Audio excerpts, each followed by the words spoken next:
Qui n'est dit mot consent, disent les Français. Ce matin, moi, je viens nous dire, tout ce qui ne te dérange pas finit par t'arranger. Bien-aimé dans le Seigneur, tout ce qui ne te dérange pas finit par t'arranger. Tant que quelque chose ne te secoue pas, ne te bouscule pas, ne te met pas en crise intérieure, ne te met pas mal à l'aise, tu finiras par t'y habituer. Tu finiras par l'accepter, tu finiras même par les justifier. Car aucun changement réel ne peut naître dans une vie sans un cœur profondément dérangé. Un cœur qui refuse, un cœur qui résiste, un cœur qui finit par crier avec force. Ça suffit, il faut que ça change. Car il n'y a pas de solution sans problématique. Il n'y a pas de révolution sans constat. Et il n'y a pas de rejet de la normale sans révélation préalable du normal. Écoute bien ceci. Il n'y a pas de rejet de la normale.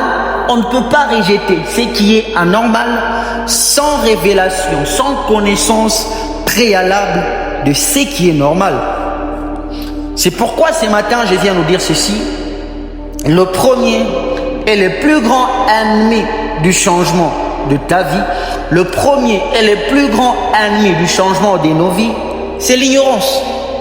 La connaissance libère, l'ignorance enchaîne. Connaissance est là.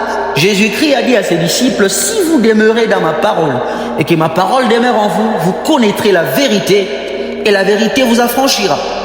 Allons-y donc comprendre ceci. Les jours où tu dis ça suffit, tu entres dans une responsabilité nouvelle, celle de chercher la lumière, la connaissance, la vérité. Parce que les choses ne changent pas par désir, elles changent par révélation. Ce n'est pas par désir que les choses changeront. Ce n'est pas par envie que ta vie changera, mais ça sera par révélation, par connaissance. Ton mariage changera à la lumière de ce que tu comprends du mariage. Tes finances changeront à la lumière de ce que tu sais des finances. Ta vie changera à la lumière de ce que tu connais de ta destinée. Ce matin, avec douceur, je viens te demander, qui connais-tu de ta destinée? Pourquoi? Parce que la connaissance donne la vision et la vision impose une direction. La connaissance donne la vision et la vision impose une direction. Pour retourner dans les contextes de notre partage, nous parlons des enfants d'Israël. Les enfants d'Israël, ils sont sortis d'Égypte avec une vision claire. Leur vision, c'était Cana, la terre promise. Mais en chemin, ils ont perdu la vision. Et quand la vision disparaît, quand on perd la vision, on arrête les mouvements. Ils ont perdu la vision et ils se sont installés à Horeb. Ils ont perdu la vision et ils se sont installés à Horeb. Donc nous comprenons ici qu'à chaque fois que tu ne sais plus où tu vas, tu t'installes là où tu es. À chaque fois que tu ne sais plus où tu vas, tu t'installes là où tu es. Chaque fois que tu oublies ce que tu dois devenir, tu acceptes ce que tu es. Chaque fois que tu ignores ce que tu devrais avoir, tu te contentes de ce que tu as.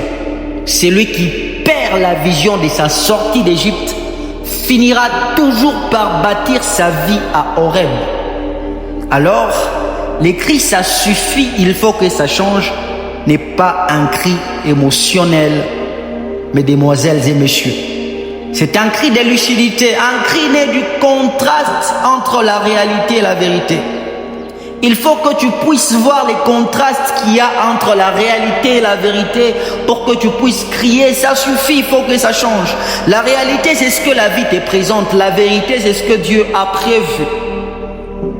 Lorsque tu remarques la différence qu'il y a entre la réalité et la vérité, c'est là que les changements commencent. Et ce matin, je viens provoquer en toi une prise de conscience profonde en te demandant, en te poussant à te poser ces trois questions sans fuir, sans tricher. Qui suis-je? Qui es-tu? Où suis-je? Où es-tu? Où suis-je? Où es-tu? Où vais-je? Où vas-tu? Parce que c'est seulement quand tu sais qui tu es, quand tu discernes où tu es et quand tu vois clairement où tu dois aller, que ton ça suffit devient puissant, légitime et transformateur. Alors, je te l'ai dit, ne te contente plus, ne t'installe plus, ne tolère plus, mais Laisse la vérité te déranger jusqu'à ce qu'elle te transforme. Je me répète, ne te contente plus de ce que tu as. Ne t'installe plus là où tu es. Ne tolère plus ce que tu vois. Laisse la vérité te déranger jusqu'à ce qu'elle te transforme. Que le Seigneur nous bénisse. C'était votre frère, le frère Sim. Shalom.